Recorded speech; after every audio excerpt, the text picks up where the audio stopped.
Just as Daisy felt completely hopeless, her neighbor heard the noise and came over. Daisy quickly told the neighbor to call the police, and not to come inside, but the neighbor insisted he could protect Daisy. Hiding in the corner, Daisy was dumbfounded, until the next second.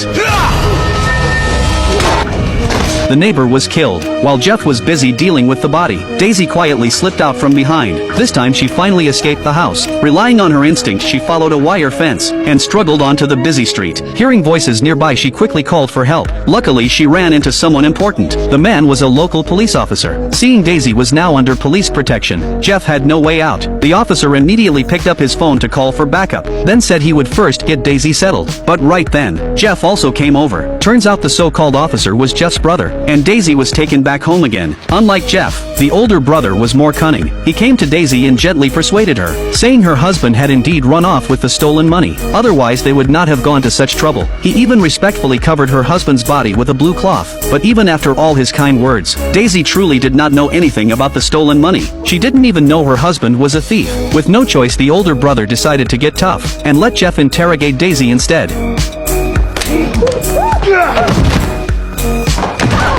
Just as Jeff was threatening her with a knife, the older brother seemed to notice something. He sensed the whole house was filled with death, but only the painting on the wall carried hope. It was Daisy's photo enlarged by her husband, and hung on the wall. The older brother was certain there must be something inside. He told Jeff to take the painting down, and sure enough, he was right. After cutting it open with a knife, it was stuffed with cash. That huge sum was the stolen money they were looking for. The two were overjoyed. Now that they had achieved their goal, they did not want more trouble, so they warned Daisy not to call the police for an hour, or they would come back to deal with her. For now Daisy was out of danger, and she could only follow their warning, and hide at home without contacting police. After so much turmoil, Daisy gradually fell asleep. When she woke up, she realized she had to go find the police, but just as she was about to leave, Jeff and the older brother were still hiding inside the house. Turns out they had never left, and their purpose was more than just money. Daisy quickly broke free and ran. In panic, she rushed to the balcony, and found a stick to defend herself, but the two showed no fear, and from their conversation she learned her husband had not only taken the stolen money, but also diamonds hanging from Daisy's neck, and there was more than one. The two had planned to pretend to leave with the money, so Daisy would find the diamonds herself, but instead Daisy fell asleep. Learning the truth, Daisy was shocked. When the older brother pressed her about the diamonds, she had no idea what her husband had done. Since Daisy refused to reveal anything, the older brother threw her pet cat down below. Both Jeff and Daisy were stunned. Daisy rushed to confront the older brother. Even Jeff could not stand it anymore. Although he was not a good man, he still felt pity for the animal. The two then argued. Daisy seized the chance, and quickly climbed up to the rooftop. Just then a helicopter flew overhead. Daisy desperately called out for help. Even though visibility at night was poor, the helicopter spotted Daisy, just when she thought she was saved. The older brother appeared behind her with a weapon.